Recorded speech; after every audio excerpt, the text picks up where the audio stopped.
This program is brought to you by Stanford University. Please visit us at stanford.edu. Welcome to Uncommon Knowledge. I'm Peter Robinson. Joining me today, economist Thomas Sowell of the Hoover Institution, the author of such classics as Basic Economics and The Vision of the Anointed. By the way, The Vision of the Anointed explains everything. It is a truly great book. When I call that one a classic, I really do mean it. Author of such classics as The Vision of the Anointed, Dr. Sowell has most recently published Economic Facts and Fallacies, several topics from which we will now be discussing. Men and Women, from Economic Facts and Fallacies. I'm quoting you to yourself, Tom. Quote, "It is widely believed that the rise of American women in high-level occupations since the 1960s has been due to anti-discrimination laws, and that these, in turn, have been due to the feminist movement. In reality, the proportion of women in high-level occupations was greater during the first decades of the 20th century than in the middle of the 20th century, and all of this was before the feminist movement." Explain. Yes, in the first half of the 20th century, for example, in 1908, the percentage of women in who's who in America was twice what it was in 1950. And various fields, if you look at the women who got PhDs in economics, chemistry, who got law degrees, other postgraduate degrees, those were all higher in the 20s and 30s than they were in the 50s. And there was a very simple reason for it. Women in those days got married later. In the early years in of the century. early years. Right. Over time, the age of marriage and the age of beginning to have children began to decline. And the classic era was, of course, the era of the baby boom. And that's when women hit a low in their proportion of the postgraduate degrees and in the professions in which those degrees would be used. Now, around 1956, the age of marriage began rising. And in 1957, the age of having children rose, strangely enough. And as that rise continued, you saw women rising again in these various professions. So that now one of the professions, they reached in 1972 the same proportion they had had back in 1932. And as the age of marriage kept rising and as the number of children kept falling, women went on to higher and higher levels. Now, the people on the other side say the opposite by the simple expedient of looking as if the world began in 1960. They ignore all the rest of that, and they say it's all due to the feminist movement, to anti-discrimination laws, and so forth. Well, you're right. I'm going to quote you again. "Among the many factors which influence male-female economic differences, the most elusive is employer discrimination." Yes, that when you correct for all the various factors, such as the number of hours worked, the continuous employment versus taking a few years out to have children and so on. You take all that into account, the differences between men and women become quite trivial. If you look at the academic world, or as far back as 1969, women who were never married and who had earned higher incomes than men who had never married. They became a tenured professor at a higher rate than men who had never married. And then later on, if you look at the general population, if you take the women who are past the childbearing years and who work continuously, their incomes were higher than men who would work continuously, and so on. So the difference is that not that the employer is paying them differently, but that they have different characteristics. So the central variable in explaining economic differences between men and women is not employer discrimination, not the rise of feminism. It's that women, it's child rearing, marriage and child rearing. That's the variable. As that varies, a women's arrival or participation rate in high-level occupations varies with that. That's Absolutely. the okay. Now, in principle, you note, family responsibilities could be perfectly evenly divided between fathers and mothers.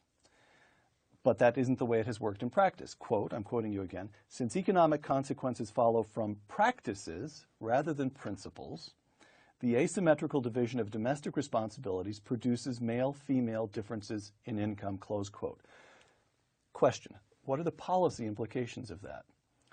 If we become fixed on eliminating male-female income differences, is it the case that the only choice, the only route for doing that is to involve the government in redesigning the very nature of the family?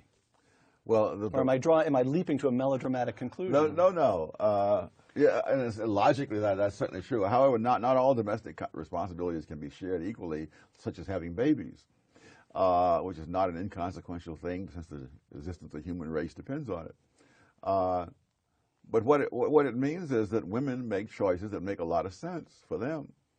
For example, the choice of occupations, that women tend not to go into occupations in which there's a very high rate of obsolescence. I mean, and if you're a computer engineer and you take 5 years out to have a child and have the child up to the age where you can put him in daycare, well, my gosh, the world has changed. Your job is gone. You'd have to start way back. On the other hand, if you become a librarian, you become a teacher, other occupations like that, then you can take your 5 years off, come back, and pick up pretty much where you left off. Right. Income facts and fallacies. You deal with a number of topics in economic facts and fallacies about fallacies concerning income inequality, and so forth. Let's take three: income stagnation, executive pay, and social mobility. Income stagnation. You quote disapprovingly this assertion in the Washington Post: the incomes of most American households have remained stubbornly flat over the past 3 decades. And I say you quote that, and then you go on to demolish that. Would you demolish it for us, please? That statement, as it's made, has some semblance of validity. But the problem is you're talking about households rather than about flesh and blood human beings. One of the real fallacies that runs through a lot of talk about income is confusing statistical categories with actual flesh and blood people. Households are of different sizes. They vary over time. They vary from one group to another. They vary from one income level to another. So, for example, there are 39 million people in the bottom 20% of households and 64 million in the top 20%. So you're saying, yes, 24 million additional people do tend to have more money. The household thing is really a tip-off, I think. Whenever I see somebody quoting household income, he's trying to make things look bad. You know, it's as simple as that. All right. Yes. All right. There's a rule of life. Yes. For example, over a period of about 30 years, the household income rose by only 6%. Over those same years, per capita income rose by 51%, because the number of people per household was declining all the while. I see. And when you're comparing income brackets, the number of working people in the top 20% is some multiple of the number of working people in the bottom 20%. I see. So this notion that society is a layer cake divided into quintiles is it's even quintiles is just wrong. You can do it by category, but that's not doing it by people. Right. Okay. Executive pay. One of the most popular, I'm quoting you, one of the most popular and fallacious explanations of the very high salaries of corporate executives is greed. Now, why is that a fallacious explanation? Because you could become the greediest person in the world, and it would not raise your income by one dime. I've tried it, actually, and it hasn't raised my income. So the question, what's the correct analytical point of departure for examining executive pay, then? The question is not why they accept this money, but why other people are offering it to them. Right, all right. And that's a matter of competition. Now, some people argue, see, that you have these various boards on the corporation who are very generous in handing out the stockholders' money to the executives, and that's why they get these high salaries. Right. Now, if you wanted to actually test that against anything, you would say, all right, there are some corporations which are not owned by thousands of stockholders, owned by 2 or 3 huge financial companies, which have highly paid analysts to monitor exactly what's going on. Yes. All right. No, that's where the corporate CEOs get the highest pay of all. These people they have billions of dollars of their own money at stake, and they're not going to be penny wise and pound foolish to try to get someone for the lowest price. The guy is the guy who's going to protect their billions. They'll throw him $100 million and consider it's nothing. Okay. Social mobility. Again, this is a passage you quote disapprovingly. It comes from the New York Times, so it does. They know how to write in an oracular fashion. It does sound as if they just come from interviewing God. And yes, this is what he told them. It does sort of simply sound true. Quote: merit has replaced. This is talking about social mobility, class distinctions, and so forth. Merit has replaced the old system of inherited privilege. We begin with good news. However, it's the New York Times, so we will end with bad news. But merit, it turns out, is at least partly class-based. Parents with money, education, and connections cultivate in their children the habits that the meritocracy rewards. So even though we've replaced inherited privilege with meritocracy, now we discover that merit is inherited. Now, it does sound plausible. What's wrong with that as a matter of analysis? I can think of a number of heiresses and bimbos who would be an argument to the contrary, but I won't go that route. First of all, people aren't paid for merit. They're paid for productivity. You know, someone who had all kinds of handicaps to overcome, you know, might have a tremendous amount of merit just to end up as a trained carpenter. Right. And somebody who was born with a silver spoon in his mouth, sent to the finest schools that money could buy, may have no greater merit in becoming a brain surgeon. But that's not the point. The question is whether the brain surgeon's productivity is greater than that of the carpenter. So merit is really not part of it. But the other thing is that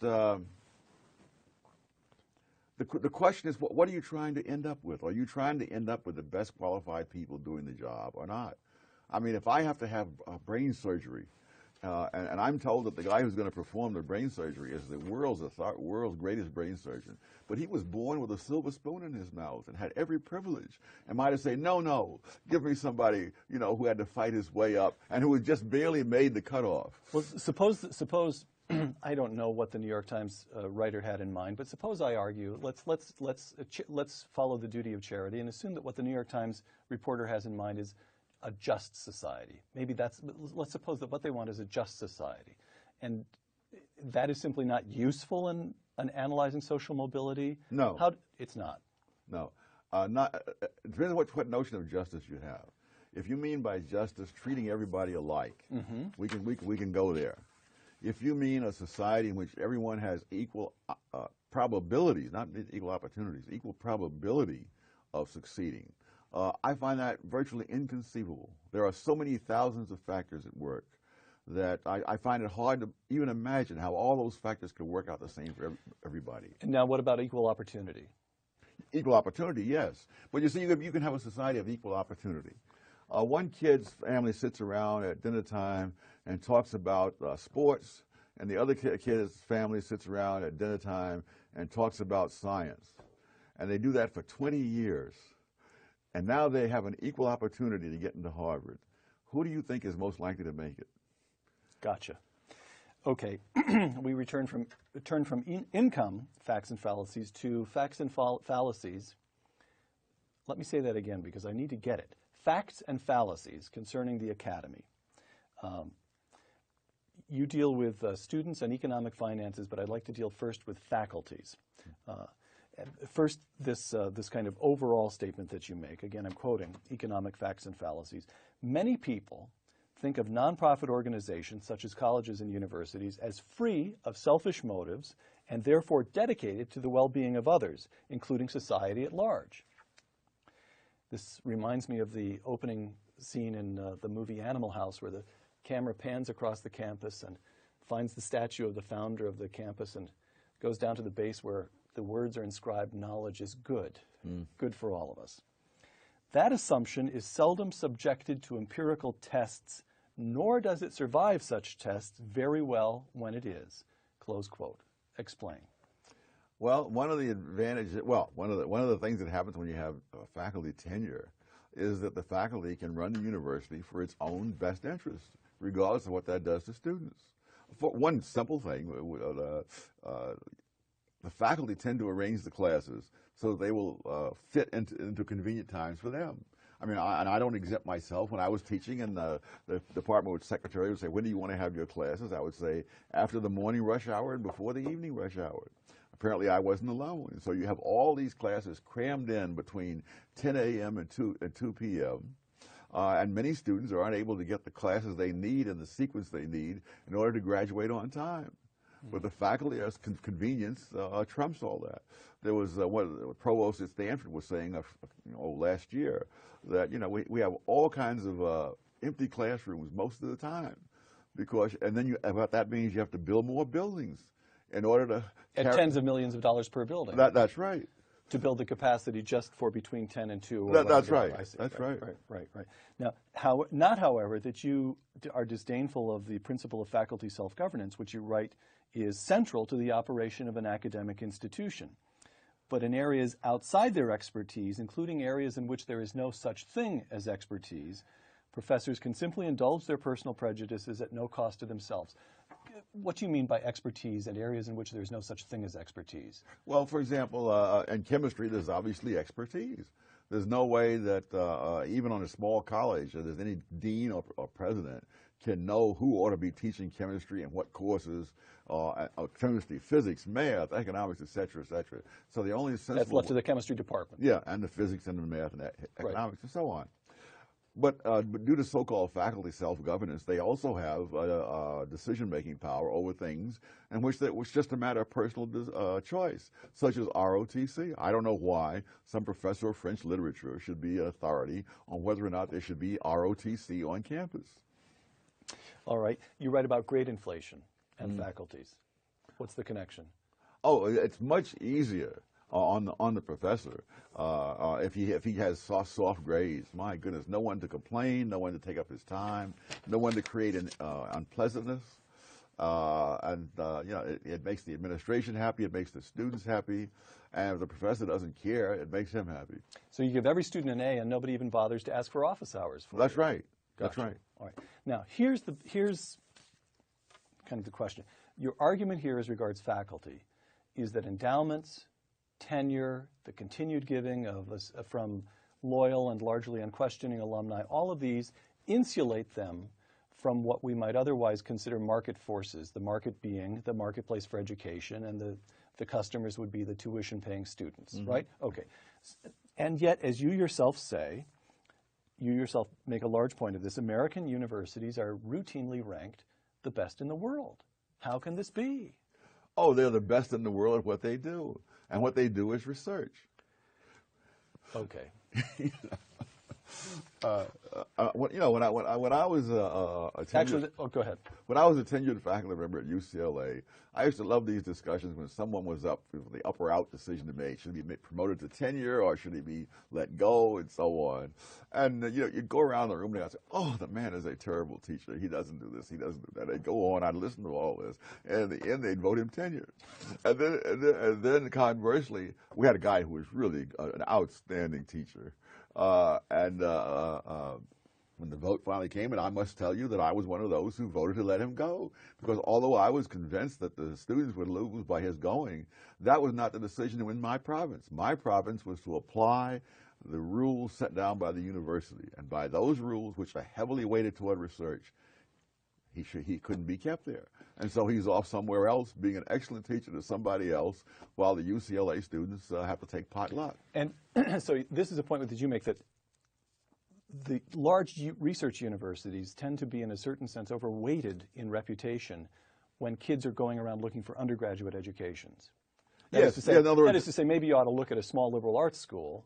It may not be as famous. It may not have a world ranking, but that's because they're not doing research in particle physics. They may actually have the best physics department for teaching 19 and 20, right? Absolutely. In fact, the data show that if you look at the colleges whose students go on to receive the PhDs the most, you find all kinds of schools you never heard of outdoing Harvard and Yale. Grinnell, for example, higher percentage of the people there. Harvey Mudd College for years has some multiple of a majority of its students going to get PhDs. That's not true at any of the Ivy League schools. Okay. Facts and fallacies concerning the academy. We've talked about faculty. I'd like to turn to students and academic finances. Students. One of the biggest fallacies, I'm quoting you again, is that attendance at big-name colleges and universities is virtually essential for reaching the top later in life. Kill yourself to get into Harvard because that's the golden road to the top at Goldman Sachs or General Electric. But it's not true? Well, no. An actual study was done of the CEOs of the top 50 corporations in America. Only 4 of them had Ivy League degrees. 2 of them had no degrees at all. Some went to community. So an Ivy League degree is only twice as good as no degree.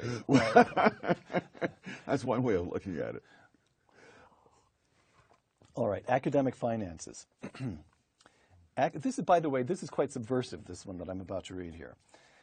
Academic institutions often make the argument, I'm quoting you again, that their costs for educating a student are greater than the price they charge as tuition, which some take as a sign of the altruism of a nonprofit institution. But since teaching is one of the joint products of an academic institution along with research and other activities, the meaning of such a statement is elusive. Close quote. Yes.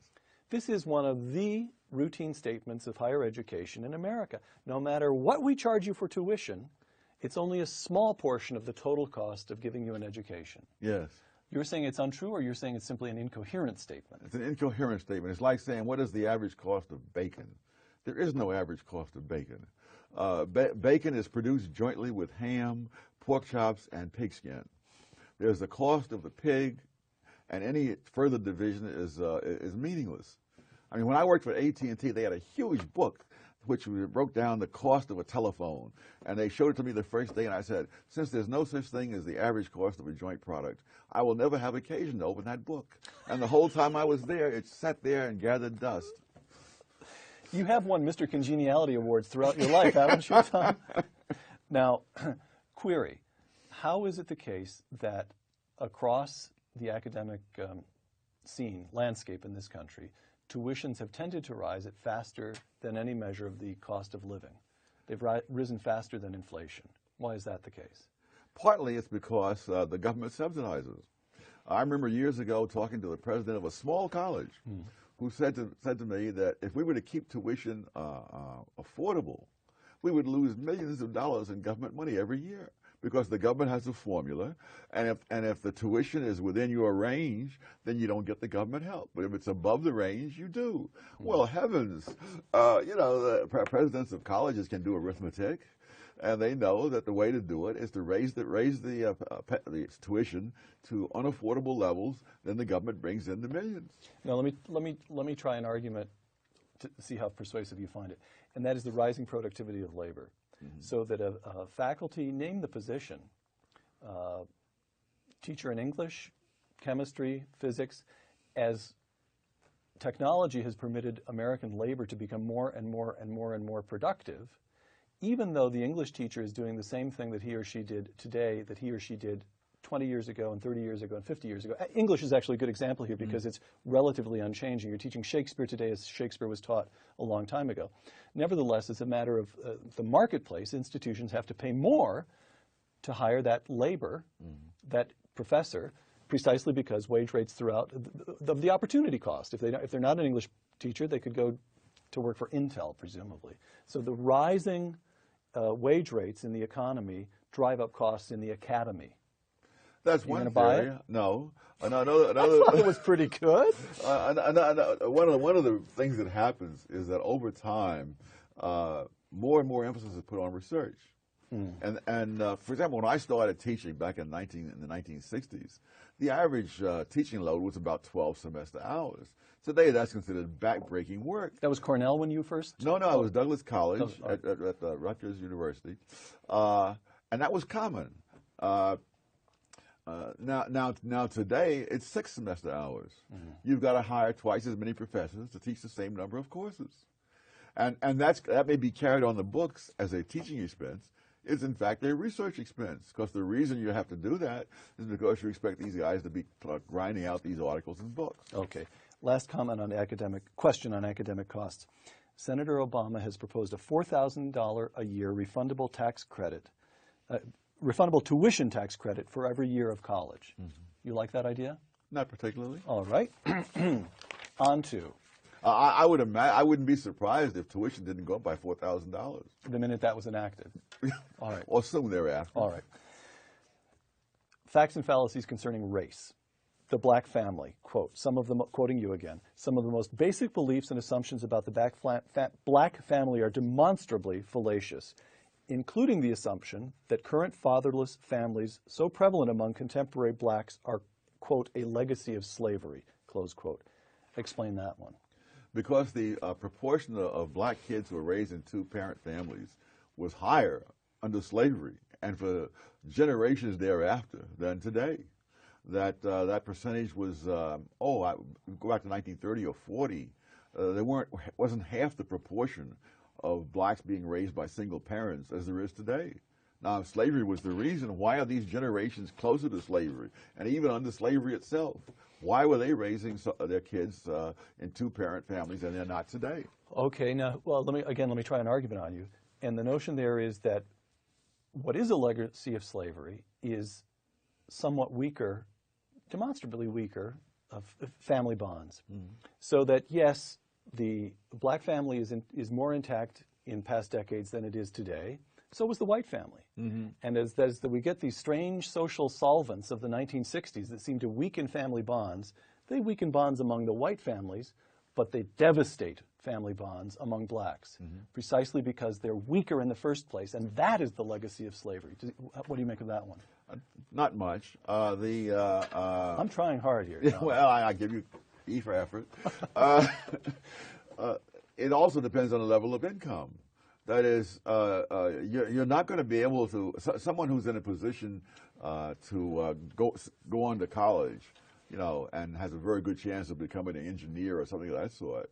A girl like that is not likely to get pregnant and ruin it all, as well as someone who's had a bad time in school, who has very, very poor prospects in the job market, and going on welfare is not that big a sacrifice as compared to whatever the options happen to be. Right. Similarly with crime, by the way. Right, crime. Well, crime, let me set this one up for you. Again, quoting from Economic Facts and Fallacies. Racial discrimination is frequently listed among the prime root causes of riots and other criminality among blacks, but crime among black Americans was declining for years prior to the decade of the 1960s with its landmark civil rights laws and its war on poverty programs.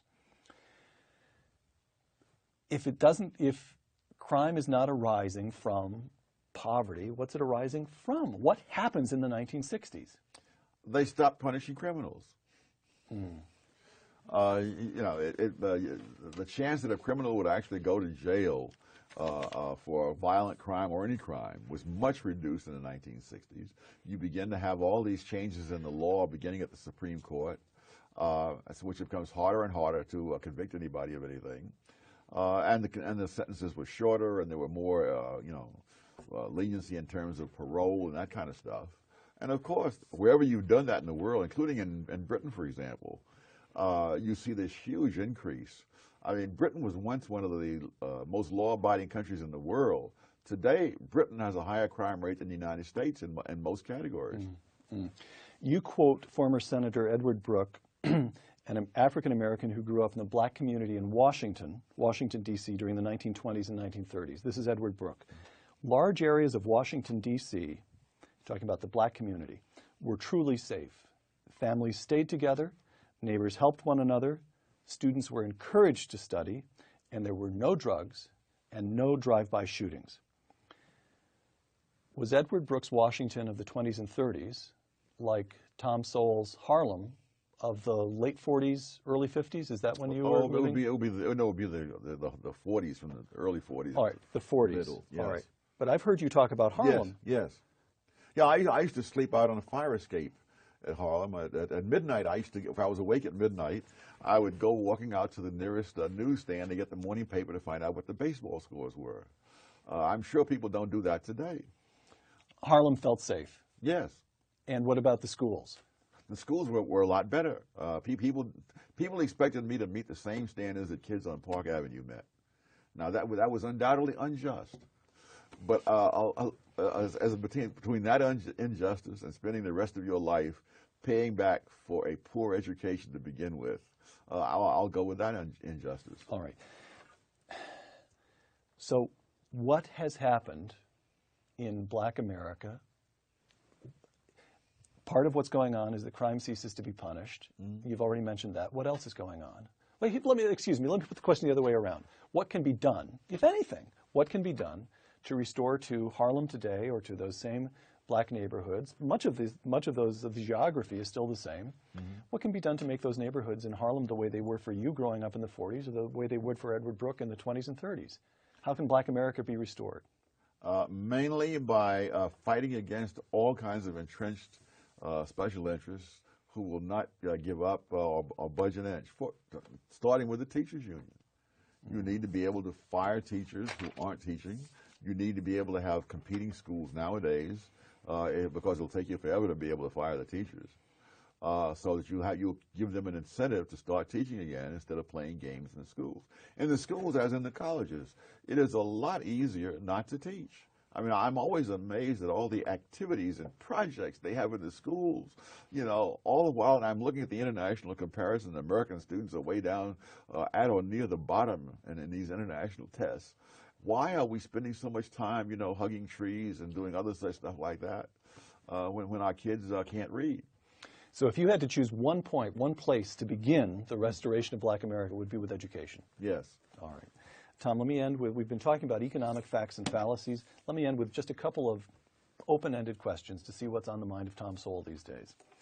Over the last 5 years, the Bush administration has spent $18 billion on AIDS in Africa. And during President Bush's trip to Africa, which is concluding as you and I speak today, rock star and AIDS activist Bob Geldof praised Bush as having done more for Africa than any other American president. How does all that strike you? I'd have to see what the consequences were. Nothing is easier than giving out money. You get very little resistance. The question is, what is the bottom line result? Has AIDS gone down as a result of all this? Okay.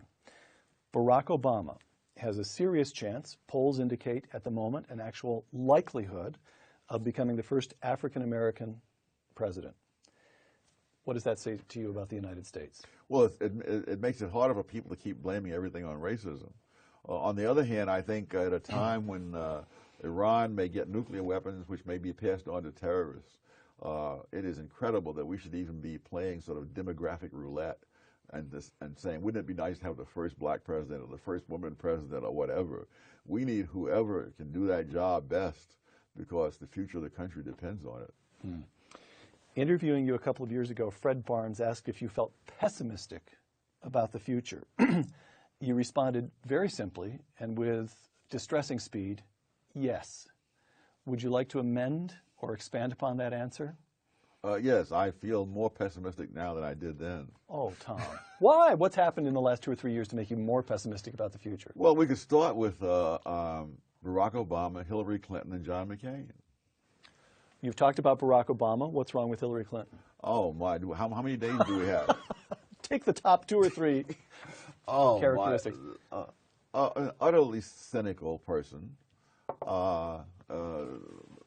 The whole thing, everything that happened during the Clinton administration, you can see that time and time again. McCain, he's better than they are, which is quite modest. That's the stoutest praise you can raise. That's the highest praise that I can manage. All right, last question. You write, no book can cover all the utter nonsense that politicians speak in an election year, close quote. Would you care to name one piece of nonsense that you didn't get the chance to cover in economic facts and fallacies that you consider especially dangerous or annoying? The notion of that what we cannot afford in terms of medical care as 300 million Americans paying directly, we can somehow afford sending the same money through the government and paying for a government bureaucracy on top of all the other costs of medical care. Dr. Thomas Sowell, thank you very much. For Uncommon Knowledge, I'm Peter Robinson at the Hoover Institution. Thanks for joining us.